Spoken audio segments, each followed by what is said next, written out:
Half the country fell asleep, but they scream woke. We're distracted by vaccines and TV shows. Politics, celebrity, gossip, popular, neat quotes. Black lives, white lives, which lives mean most? We only dedicate one day to remember our fallen soldiers, the men and women who died young.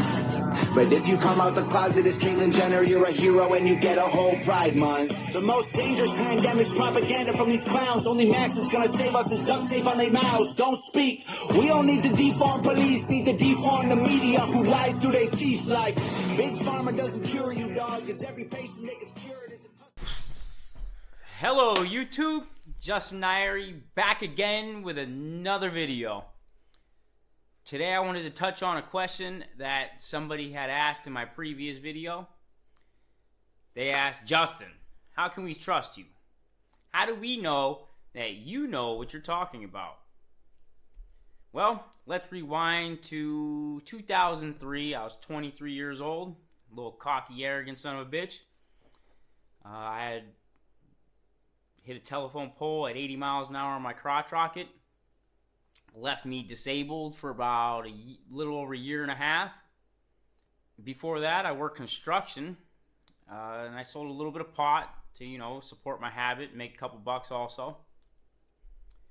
After about a year of healing, I got more into dealing drugs, as in I started selling my narcotics, my painkillers to friends and family. I didn't know what they did to people at that time. Then I started dating this girl. She sold cocaine, and she told me how much money she was making off of it and had me intrigued. So I decided to go to my connections and the people that I knew and ask around about prices. And I got it way cheaper than she could, and the quality was way better. Long story short, I ended up getting busted in the largest cocaine bust in the area at the time, and probably still to this day. There was like 40-some people in the bust. I was one of them. It was a Tom Corbett case. He was the head of the Attorney General, wanted to become governor, and this is more or less a ploy. They had no evidence in my case, so I took it to trial. But they played me dirty in court, and I probably deserved it. So I went to prison for a couple years. I got out on my minimum. I was moved to a halfway house where I immediately started another secondhand store. A friend of mine loaned me or gave me a van on a front. Another friend gave me $5,000 to $10,000 worth of junk out of his secondhand store to sell. And another guy owed me money, and so I got a junky storefront that was, the roof was falling in and everything, but it was good enough for storage for my stuff to sell. So within the first 2 weeks, I made like $3,000 or $4,000. Fast forward a couple months, I've got my own place. I just bought a house to turn it into a drug recovery house, and while I was there, I bought a Dodge Durango, and I parked it in the front yard. We went to go jump in, and a police officer pulled me over even before I got into the street. I was literally in my front yard. He had no probable cause. He searches the car, finds the weed, he finds a pipe with a little bit of weed in it, and I had no driver's license. So my parole officer threw me in a parole violator center, and within an hour of losing my freedom, I found a way to break out of there and went on the run. I called somebody that I met in prison, this guy named Tom. He had one of the largest weed busts, probably still to this day, in Pittsburgh. So I called him, told him I'm going on the run. He said, meet him in Pittsburgh. He'll drive me down to Florida, and we'll hang out at another one of his houses down there. On the run for about a year. He teaches me how to power paraglide. He teaches me how to fly an airplane. He teaches me how to fly drones. He gets me intrigued to a whole bunch of different things like traveling and something I would have never have done unless I got in trouble and actually went on the run. I'd probably still be sitting in my home city doing nothing. Never experienced life. But I got homesick after about a year, and I turned myself in, which was a huge mistake, because after 3 months of hell in a parole violator center and then back into a halfway house, it only took me 3 days that I was in a halfway house. I went back on the run. Except this time I went to Pittsburgh, stayed in Pittsburgh. I had a friend down there. He had a limo service, and he had a steel construction business, and he was into a few other businesses also with partners. But he gave me an apartment, and he gave me work, and he gave me whatever I needed, really. And as usual, I was still flipping secondhand stuff. So I came across a DSLR camera, such as this, right here. And I'm really good now with one of these, but when I picked one of these up before, way back when, I wasn't good at all. I was below amateur. I was offering customers for the limo service pictures for tips. And that's how I got started in my photography career for the next 3.5 years. That's how I finished out. Me being on the run is traveling the country, taking professional pictures, still flipping secondhand stuff. It got me all over the country. And I'm very good behind that camera and not in front of it like this.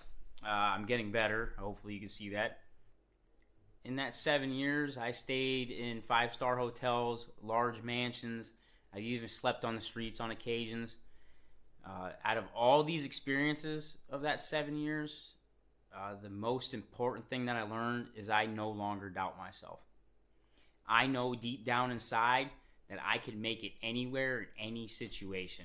And that right there is a feeling like no other. Would I change some things? I absolutely would. Who wouldn't?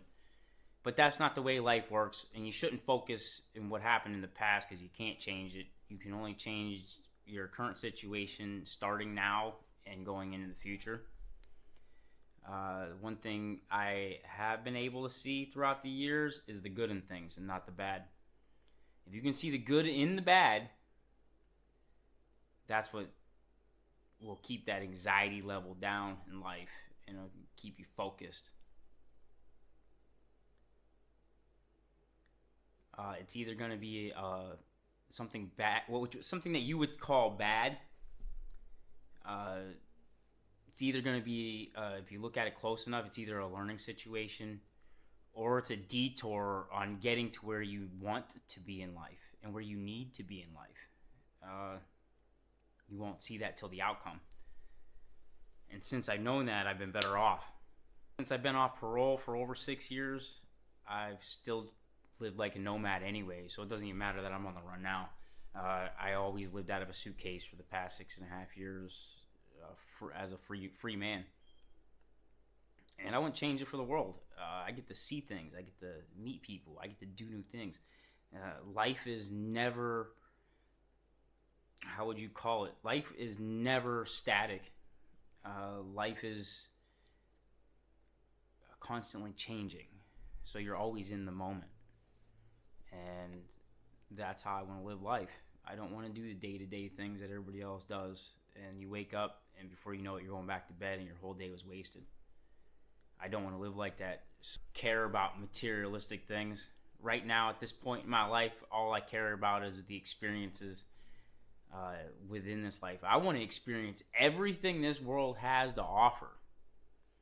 So I'll continue to travel on or off the run. Only difference this time is I'm taking you guys with me.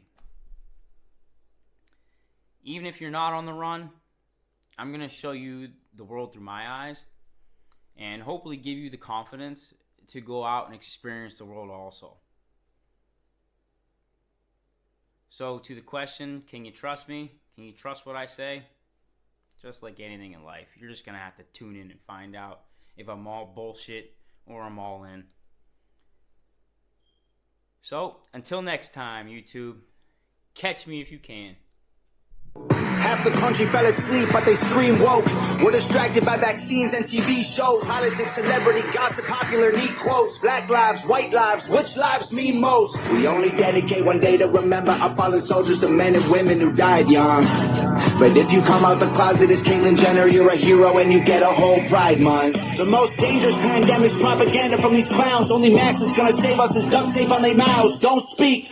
We don't need to deform police, need to deform the media who lies through their teeth like Big Pharma doesn't cure you, dog, cause every patient that gets cured is a customer lost. And big oil runs the world, the only wars that get fought are with the countries who have natural resources they want. Heard him claiming if a white man braids his hair and likes rap, he's appropriating culture. But if a white man acts too white, he's white trash. He's a racist, he's a bigot, he's a monster. Let's just have the conversation. Not every liberal is dumb, not all Republicans are racist. The government wants everybody fighting with their neighbors because they know that if we get along, we'll probably go against them. They can't stop us, cause we're ready to fight, try to brainwash us, but we won't let freedom die. The whole world's brainwashed.